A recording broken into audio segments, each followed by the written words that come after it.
Assalamualaikum warahmatullahi wabarakatuh. Pada kesempatan kali ini gue mau bahas 3 topik nih. Topik yang pertama yaitu ghosting, topik yang kedua restu, yang ketiga pemimpin. Nah, kalau kita ngomongin masalah ghosting, ini lagi rame-ramenya dibahas di media sosial nih. Sebenarnya kalian semua paling pada tanya-tanya dong, apa sih ghosting itu? Nah, ghosting sendiri kan kalau dari bahasa Inggris kalau kita terjemahkan kan berarti berbayang. Sebetulnya ghosting itu memiliki arti lain dalam sebuah hubungan, yaitu sikap menjauh atau menghilang secara tiba-tiba dari seseorang tanpa memberikan kabar. Nah, ghosting sendiri itu terbagi menjadi dua, yaitu sebagai pelaku ghosting dan menjadi sebagai korban ghosting. Kalau dari sisi pelaku ghosting, ini merupakan jalan cepat dan mudah. Tapi kalau dari sisi korban, ini merupakan hal yang sangat menyakitkan. Nah, kita kasih contoh seperti ini. Misalnya lo PDKT sama seseorang ya, cewek ataupun cowok lah ya.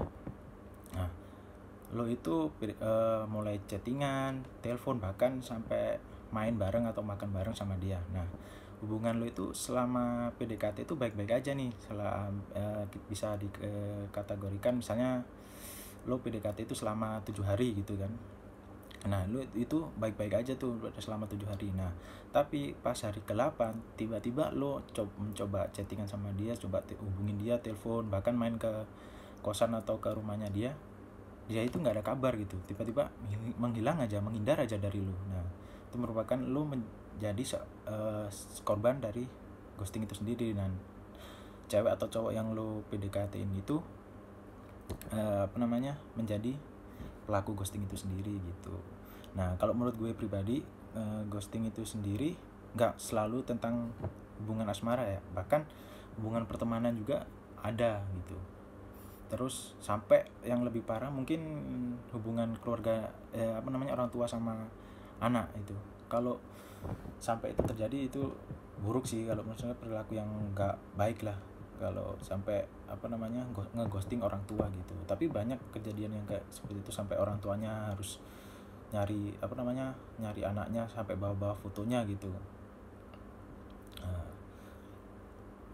Nah, kalau ngomongin masalah orang tua, kalian udah pasti nggak asing dengan kata restu dong. Nah, restu sendiri itu kalau dari kamus KBBI sendiri yang berarti berkat atau doa. Tapi kata restu itu banyak ada di mana-mana ya, bahkan bisa jadi dikategorikan dipakai di sebuah toko atau bahkan judul sinetron yang sering ditonton ibu-ibu kita gitu kan. Terus yang paling unik mungkin kata restu itu dipakai di sebuah truk gitu kan, di pintu truk atau bahkan di truknya itu kan biasanya ada kayak restu ilahi gitu, bahkan restumu adalah semangatku. Nah, seperti itu. Tapi sebetulnya dari lo semua pasti udah sering lah pakai kata menggunakan makna restu itu sendiri. Kalau menurut gue restu itu bisa diartikan sebagai hampir sama kayak izin sih kalau menurut gue pribadi. Karena gini, ketika lo kecil kan, bukan kecil ya, mungkin sekarang juga bisa lah ya, lo pernah lah pasti ngalamin lo minta restu mau berangkat berangkat sekolah, berangkat kerja, atau mungkin ngelamar pekerjaan, atau mungkin bahkan lo pas mau main keluar sama teman-teman lo pasti kan minta restu ke orang tua lo kan. Nah, bahkan saat lo mau nikah pun lo harus minta restu gitu kepada orang tua lo, keluarga lo, keluarga besar dari calon istri lo gitu. Jadi kata restu itu sering kita pakai ya sebetulnya dalam kehidupan kita sehari-hari gitu. Kalau ngomongin masalah keluarga nih, keluarga kan terdiri dari seorang suami, istri, dan anak. Nah, ini tiga ini mempunyai peran yang berbeda-beda nih.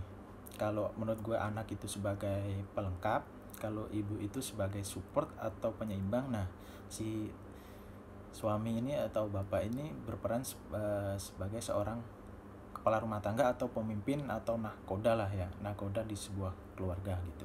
Nah, kalau ngomongin masalah pemimpin nih, kalau menurut gue pemimpin yang ideal atau pemimpin yang baik itu mempunyai sifat yang adil, bijaksana dan bertanggung jawab gitu.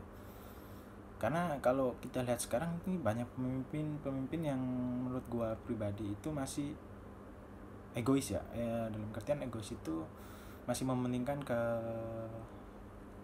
kepentingan mereka sendiri gitu dibanding kepentingan bersama gitu. Nah, kalau menurut gue kalau lo masih seperti itu ya lo gagal menjadi seorang pemimpin kalau menurut pribadi gue ya. Karena kita anggap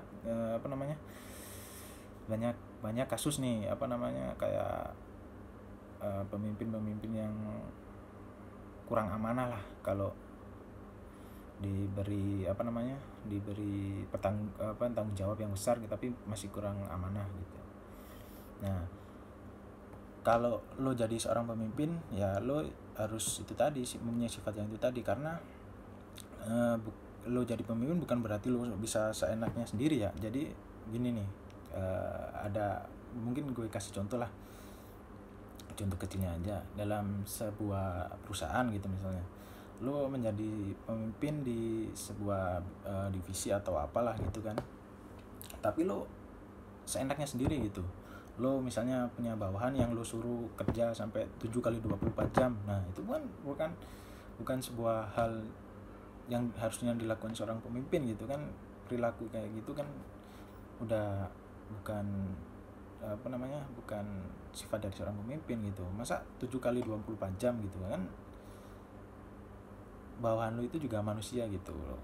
Jadi bukan berarti lo jadi seorang pemimpin lo bisa seenak-enaknya nyuruh sampai kayak gitu, dengan mengancam, misalnya mengancam lo kalau nggak mau ngelakuin apa yang gue perintah tadi ya lo gue pecat misalnya gitu, gue pecat atau lo nggak usah kerja di sini lagi. Nah, itu bukan contoh yang baik jadi seorang pemimpin gitu. Terus pemimpin yang ideal juga ini kalau menurut gue pemimpin yang ideal itu juga harus mau menerima masukan dari dari bawahan atau dari rakyat lah ya, dari masyarakat atau dari orang lain lah, mau menerima lah pendapat atau masukan dari orang lain. Seperti itu kalau menurut gue pemimpin yang ideal seperti itu. Nah, mungkin topik yang gua bahas udah cukup sekian aja ya. Wassalamualaikum warahmatullahi wabarakatuh.